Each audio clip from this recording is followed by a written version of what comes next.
আসলে আজকে একটা আমাদের মানে নির্বাচক মণ্ডলীর একটা বৈঠক ছিল তামিম ইকবালের সঙ্গে। সেই বৈঠকটা খুব সুন্দরভাবে আন্তরিকভাবে হয়েছে।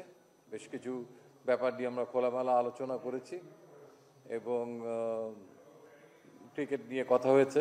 দ্যাটস ইট, যা হয়, বিকজ আমরা নির্বাচক হলেও বেসিক্যালি সবাই এক্স ক্রিকেটার এবং তামিমের সঙ্গে বর্তমান পরিস্থিতি, Bangladesh cricket, national team, BPL সব কিছু নিয়ে আমরা আমাদের একটা খোলামেলা আলাপ আলোচনা হয়েছে।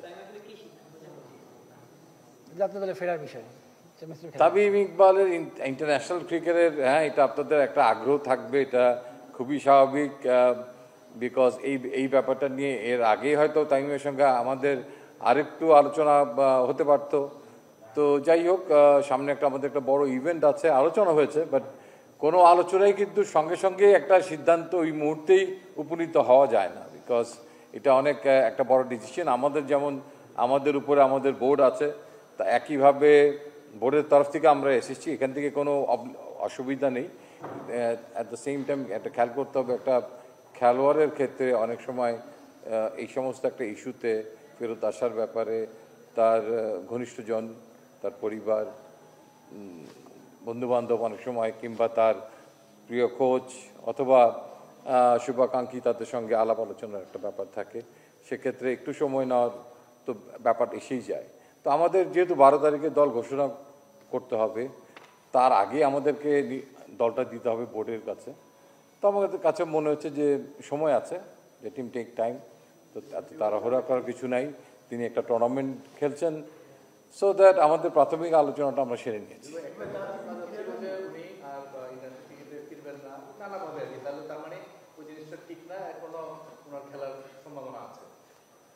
আমাদের আলোচনার বিষয়টা আমাদের মধ্যে থাক, এটা টোটালি প্রশ্নটা আপনার, উত্তরটা আপনার, সেটা ঠিক আমি সরাসরি উত্তরটা দিব না, যেহেতু আমি বললাম যে আমরা ব্যাপারটা আলোচনা করেছি এবং এই ব্যাপারে চূড়ান্ত সিদ্ধান্তটা জন্য আমাদেরকে একটু ওয়েট করতে হবে।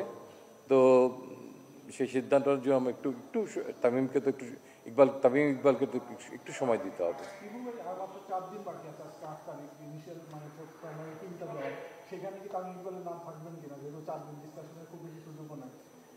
না না, এটা তো খুব পরিষ্কার ব্যাপার। 4 দিন তো অনেক সময় আমাদের জন্য।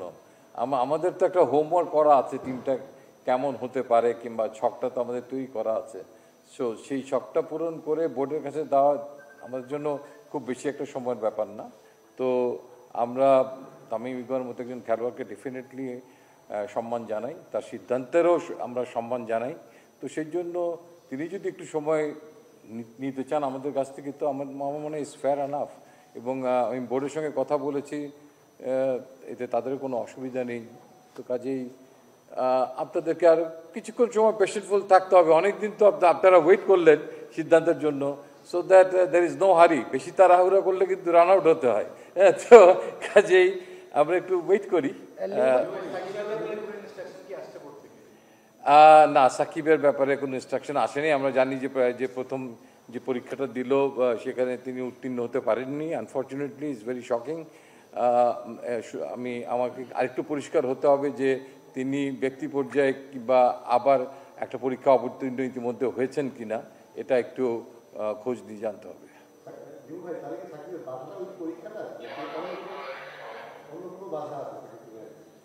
এটা আসলে আমরা নির্বাচক মণ্ডলীরা বোর্ডের কাছ থেকে জানতে চেয়েছি যে তিনি আমাদের এই প্রক্রিয়ার জন্য অ্যাভেলেবেল আছেন কি না। সেটা এখনও আমরা উত্তর পুরোপুরি পাইনি, আংশিক একটা পেয়েছি। কিন্তু যেহেতু আবার একটা শোনা যাচ্ছে তিনি অংশগ্রহণ করেছেন, তো সেটার জন্য ওয়েট করতে হবে আমাদেরকে। আসলে হয়তো every minute counts, but hopefully আমরা 1-2 দিনের মধ্যে এই ব্যাপারগুলো সম্পর্কে পরিষ্কার হয়ে যাবে। লিউ ভাই, তামিম ইকবালের একটা সাক্ষাৎকার, একজন সাবেক ক্রিকেটার সাক্ষাৎকার বলছেন তিনি ইন্টারন্যাশনাল মঞ্চে ফিরতে চান না, এবং আপনাদের সিদ্ধান্ত বলেছিলেন তার সিদ্ধান্ত জানানোর জন্য। যদি সম্ভবত বলতেন যে তিনি আপনাদের কাছে এমন কোনো কথা বলেছিলেন না যে ইন্টারন্যাশনাল ক্রিকেট তিনি কোনোভাবে ফিরতে চান না। এখন দেখেন, একটা সময় একটা ভেরি ইম্পর্টেন্ট একটা ইস্যু। কোন সময়ে কখন কোন বিষয়ে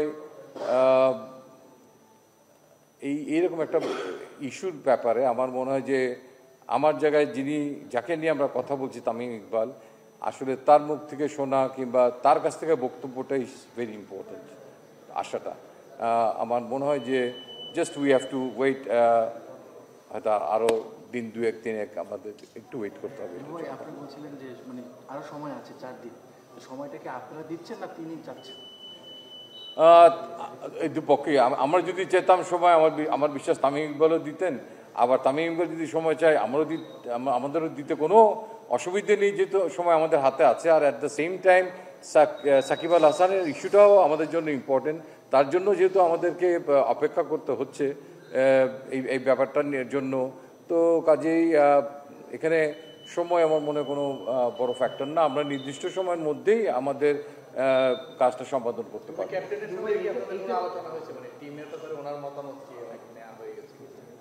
ক্যাপ্টেনের সঙ্গে আমরা সবসময় কথা বলি, বাট এইবার আমাদের সঙ্গে তামিম ইকবাল যখন কথা হয়েছে সেখানে ক্যাপ্টেন ছিল না, শুধু আমরাই কথা বলেছি। আর দল গঠনের একটা প্রাথমিক পর্যায়ে ক্যাপ্টেনের সঙ্গে আমাদের মত বিনিময় হয়, সেই মত বিনিময়টা পর্বটা আমরা সেরে রেখেছি, আজকেই সেরে নিয়েছি ইনফ্যাক্ট। তামিম ইকবালকে দেশের কে না চায়, সবাই চায়, আই বিলিভ আপনিও চান।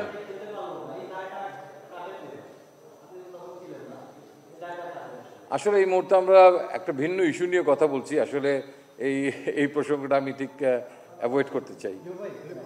একটু যদি এই ব্যাপারটা একটু পরিষ্কার করতেন, আপনারা নিশ্চয়ই আপনাদের ভাবনা, আপনাদের চাওয়ার কথা তামিম ইকবালের কাছে পরিষ্কার করেছেন।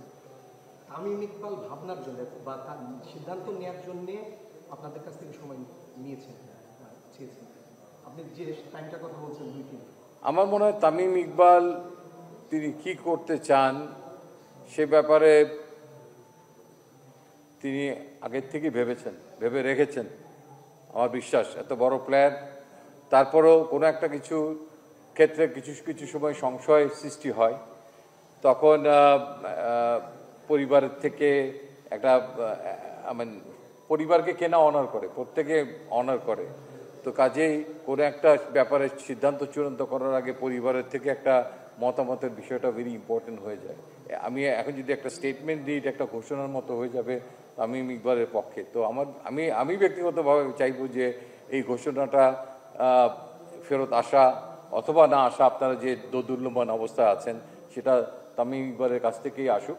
এবং তিনি যেহেতু তার পরিবারের থেকে দূরে আছেন, এই মুহূর্তে সিলেটে আছেন, চিটাগংয়ে তার পরিবার থাকে, তো সে কারণেই আমার মনে হয় যে is a very fair call.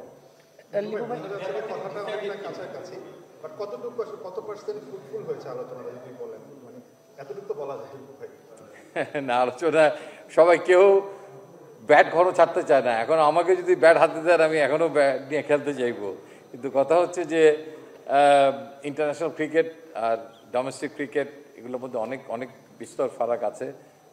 তারপর একটা খেলোয়াড় একটা বয়সের এমন সন্ধিক্ষণে চলে আসলে তখন তাকে অনেক কিছু চিন্তা করতে হয়।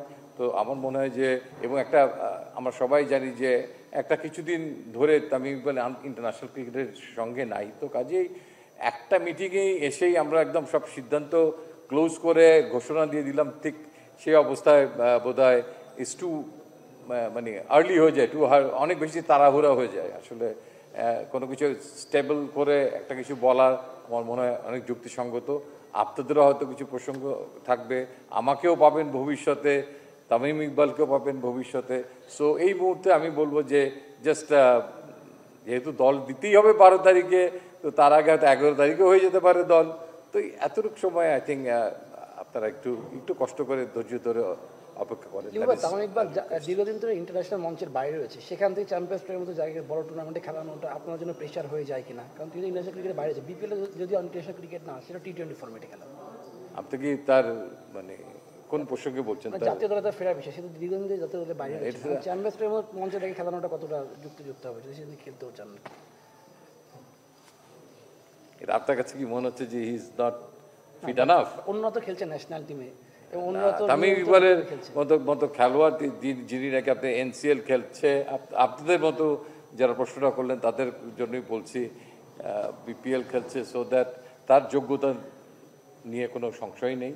তার ফেরাটার জন্য আমরা সবাই মুখিয়েছিলাম যে তিনি ফিরতে চান কিনা, এবং any time he is definitely he is most welcome from our part. Still, so far, our observation, him with bat and ball into the field, so he's always welcome.